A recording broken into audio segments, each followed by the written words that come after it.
দেখুন বন্ধুরা, আজকে বাজারে কি পেয়েছি।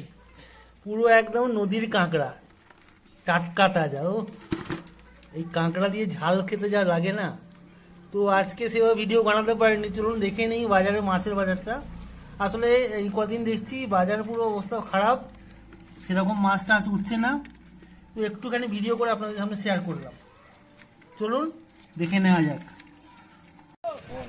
এই হচ্ছে ডিব্রুগড়ের শান্তিপাড়া মাছ বাজার। মাছ বাজার মানে যেটা মাটিতেই বসে, এটা লোকাল নদীর মাছ থাকে এখানে। তো এখানে মাছের দাম একটু বেশিই থাকে, তবে এগুলো টাটকা মাছই থাকে।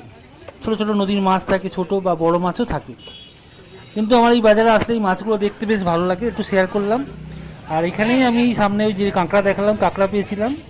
কাঁকড়া এখানে মোটামুটি এখন 80 টাকা পোয়া, মানে 250 গ্রাম, মানে 320 টাকা কেজি বিক্রি করছে। তো আমি এখন লাস্ট ছিল কাঁকড়া, তো আমাকে বললাম যে কম করতে, বলে 130 টাকা দেবো। তো আমি সেটা নিয়েছি, 100 টাকা দিয়ে এটা আমি নিয়ে নিয়েছি 500 গ্রাম। কাঁকড়াগুলো কিন্তু দারুণ মজার খেতে লাগে এখানে। তো আপনারা আশা করি খুব ভালো আছেন। আর অনেক দিন ভিডিও সেভাবে দেওয়া হয়নি, মাঝে খুব বৃষ্টি হচ্ছিল। তো দেখুন বেশ ভালো কাঁকড়া।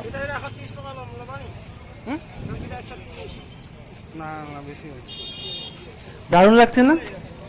কার কার এরকম ভিডিও দেখতে ভালো লাগে আমাকে অবশ্যই কমেন্ট করে জানাবেন। আমি এরকম নিত্য নতুন অনেক ভিডিও নিয়ে আসবো আপনাদের সামনে। আর মাছ বাজারে আপনাদের কেমন লাগে, ঘুরতে কেমন লাগে, কমেন্ট করে অবশ্যই জানাবেন। আর আমি চেষ্টা করব পরবর্তী সময়ে আরও ভালো ভালো ভিডিও আনার জন্যে, কারণ আমি কয়েকদিন ব্যস্ত থাকার জন্য সেভাবে ভিডিও বানাতে পারছিলাম না। আশা করি আবার পরের সপ্তাহ থেকে আরও নতুন ভিডিও আপনাদের সামনে উপহার দেব। সবাই অনেক অনেক ভালো থাকবেন, সুস্থ থাকবেন, আর ভালো ভালো হেলদি খাবার খেতে থাকবেন। তো আজকের মতো এইটুকুই, টাটা। আবার পরবর্তী কোনো নতুন ভিডিও নিয়ে আপনাদের সামনে হাজির হব। তো আপনারা এই সপ্তাহটা ভালো করে এনজয় করুন। যেখানে গরম আছে, খুব কষ্ট হচ্ছে, আশা করি বৃষ্টি খুব তাড়াতাড়ি আসবে। টাটা।